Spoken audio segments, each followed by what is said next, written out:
Bem-vindos a mais um encontro aqui no Pode Crer na Bíblia.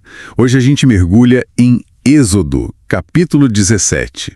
Olha, é uma passagem, intensa, né? Com certeza, muita coisa acontecendo. Temos o povo de Israel, recém-saído do Egito, enfrentando uma sede terrível e logo depois a primeira batalha deles.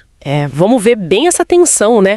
A impaciência do povo de um lado E a fidelidade de Deus do outro. E como assim a oração e até a ajuda mútua foram essenciais. Exato. Chegando lá em Refidim, sem a água, a reclamação volta com tudo. É impressionante.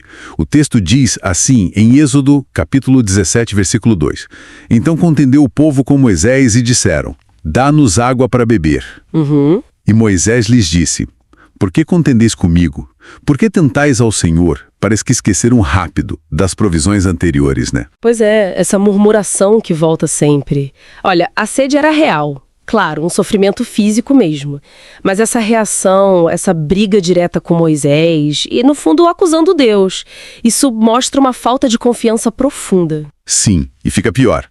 O versículo 3 de Êxodo 17 diz: tendo, pois, ali o povo sede de água, o povo murmurou contra Moisés De novo a murmuração. e disse: por que nos fizeste subir do Egito para nos matares de sede a nós e aos nossos filhos e ao nosso gado? Chegam a questionar a libertação. É muito forte isso. Questionar o propósito de Deus para eles. E a pressão em cima de Moisés devia ser assim absurda. Ele fala com Deus no versículo 4 de Êxodo 17. Que farei a este povo? Daqui a pouco me apedrejarão. Dá para sentir o desespero dele, né? Totalmente. E é nesse clima tenso que Deus age.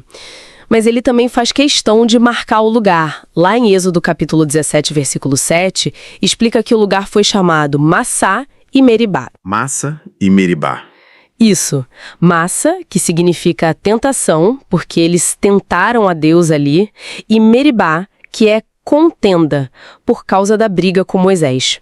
São nomes que viram tipo um lembrete, né? Um memorial daquele momento crítico em que eles duvidaram. Aquela pergunta terrível. Exato.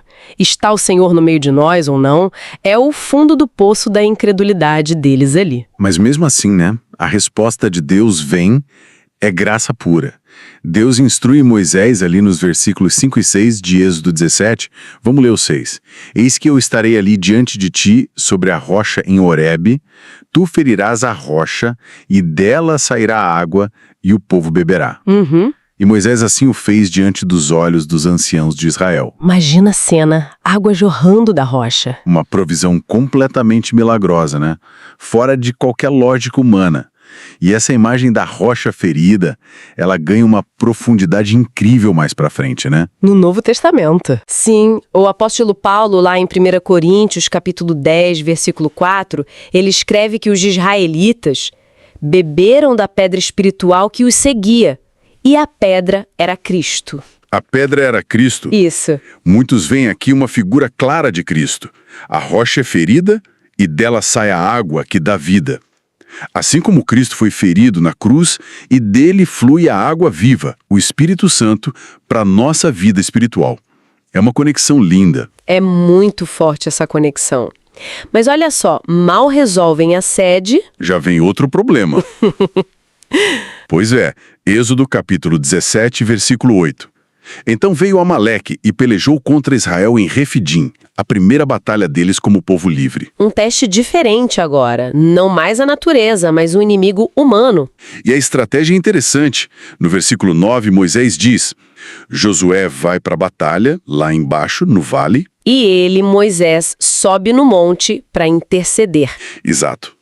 Uma divisão de tarefas bem clara. E o que acontece na batalha mostra uma ligação direta, né?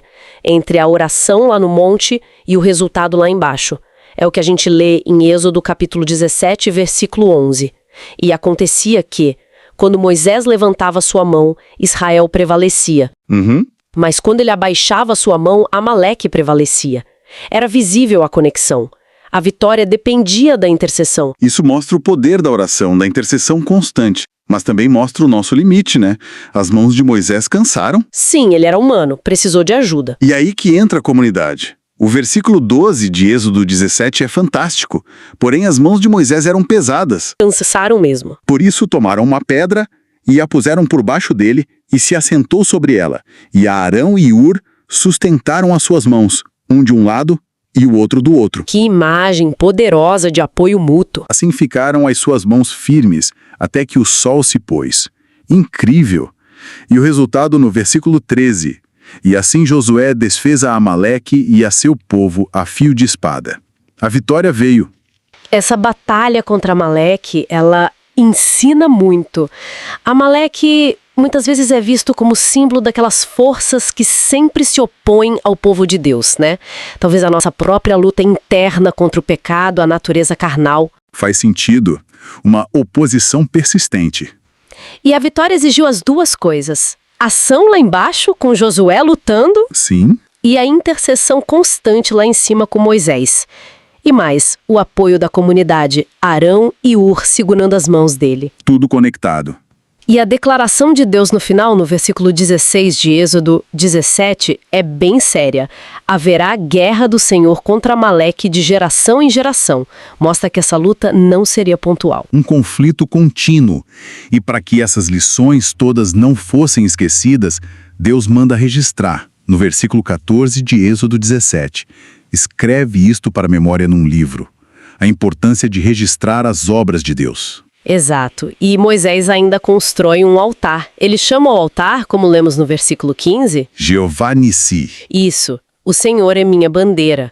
Um nome que celebra e lembra de onde veio a vitória. Não da força deles, mas do Senhor. Resumo fantástico do capítulo. Pois é, Êxodo 17 nos mostra Deus provendo o impossível, como a água da rocha, mesmo com a nossa incredulidade. E ensina que as batalhas espirituais, elas são vencidas com oração que não desiste. E com apoio mútuo, uns ajudando os outros, sempre lembrando que a vitória final é do Senhor, a nossa bandeira. A mensagem central então é essa, né?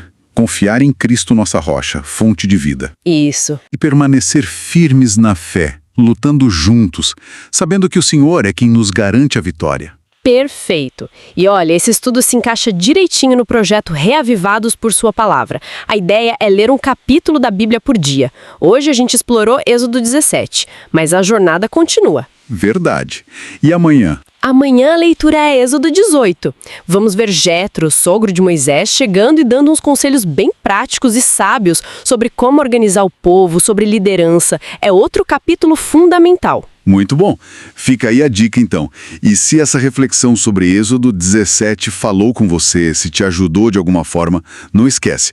Curta este material, compartilhe com amigos, com a família. Isso ajuda muito. E claro, se inscreva aqui no canal Pode Crer na Bíblia para não perder os próximos estudos e para nos ajudar a levar a palavra de Deus a mais gente. Cada inscrição conta.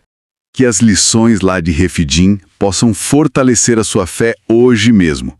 Confie na provisão de Deus, mesmo quando tudo parece seco. Persevere em oração, mesmo quando cansar. E procure apoiar seus irmãos e ser apoiado por eles. O Senhor é a nossa bandeira. Continue com a gente, meditando na palavra a cada dia.